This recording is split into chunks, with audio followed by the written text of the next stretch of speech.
విజయసాయిరెడ్డి గారు వైఎస్ఆర్ కాంగ్రెస్ పార్టీకి రాజీనామా చేసిన తర్వాత, అదేవిధంగా రాజ్యసభ ఎంపీ పదవికి రాజీనామా చేసిన తర్వాత కూడా కొద్ది రోజులు బీజేపీకి దగ్గరగా, ఆ పార్టీకి కేంద్ర ప్రభుత్వానికి మద్దతుగా అనేక ట్వీట్లు కూడా చేశాడు.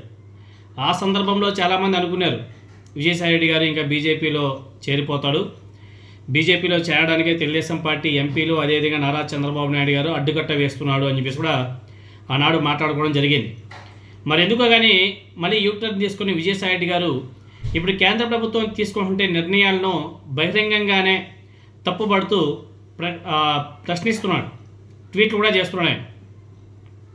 మీకు అందరూ కూడా తెలిసిందే, కేంద్ర ప్రభుత్వం, మోదీ గారి ప్రభుత్వం 5 రాష్ట్రాల్లో ఎన్నికలు పూర్తయిపోయిన తర్వాత వాణిజ్య గ్యాస్ సిలిండర్ల ధరను ఏకంగా 932 రూపాయలకి, ఆ 932 రూపాయలు పెంచేశాడు.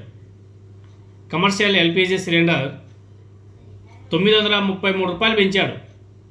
సో వాణిజ్య గ్యాస్ సిలిండర్ ధర ఇప్పుడు 3000 రూపాయలకు పైగానే దాటిపోయింది. దీని ప్రభావం దేశవ్యాప్తంగా రెస్టారెంట్ల వ్యాపారం మీద తీవ్రంగా భారం పడే అవకాశం కూడా కనిపిస్తుంది. ఈ నిర్ణయం మీద విపక్ష పార్టీలన్నీ కూడా తీవ్ర విమర్శలు చేస్తున్నాయి. రాహుల్ గాంధీ గారు కూడా విమర్శించాడు. నేను చెప్పాను కదా, ఎలక్షన్స్ అయిపోయిన తర్వాత మోదీ గారు గ్యాస్, పెట్రోల్, డీజిల్ రేటు పెంచుతాడు అనేసి, చూసారా పెంచేశాడు అని చెప్పేసి రాహుల్ గాంధీ గారు ఆల్రెడీ ట్వీట్ కూడా చేశాడు. ఇదే క్రమంలో విజయసాయిరెడ్డి గారు కూడా స్పందించారు. వాణిజ్య ఎల్పిజి సిలిండర్ ధర 2031 రూపాయల నుండి ఇప్పుడు 3024 రూపాయలకేమో పెరిగినట్టుగా ఉంది. అంటే అప్రాక్సిమేట్గా 932 రూపాయల మేర పెరగడం దేశవ్యాప్తంగా ఉన్నటువంటి 5 లక్షలకు పైగా రెస్టారెంట్లకు భారీ షాక్ అని చెప్పేసి విజయసాయిరెడ్డి గారు ట్వీట్ చేశాడు. అదేవిధంగా కేంద్ర ప్రభుత్వం తీసుకుంటే నిర్ణయం ఏదైతే ఉందో ఈ గ్యాస్ ధర పెంపు, ఆ నిర్ణయంతో రెస్టారెంట్ల లాభాలు పూర్తిగా దెబ్బతిని ధరలు పెరిగే అవకాశం కూడా ఉంది.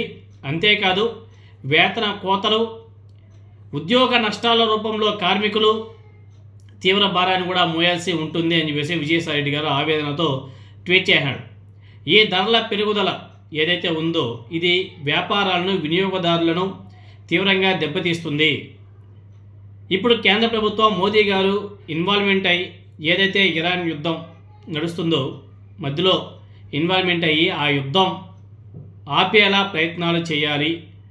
తద్వారా ధరల్ని నియంత్రించాల్సిన బాధ్యత కేంద్ర ప్రభుత్వం మీదే ఉంది అని చెప్పేసి ఆయన చెప్పడం జరిగింది.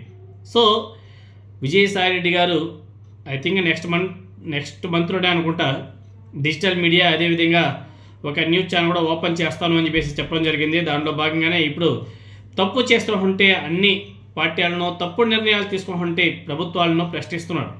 మరి ముందు ఆయన ప్రశ్నల వర్షం ఏ విధంగా ఉంటుంది, అదేవిధంగా ఆయన రాజకీయ ప్రవేశం కూడా ఉంటుంది అనేసి చెప్పాడు. మరి ఏ రాజకీయ పార్టీలో చేరుతాడు, ఆయన రాజకీయ ప్రవేశం ఏ విధంగా ఉండబోతుంది అనేది చూడాలి.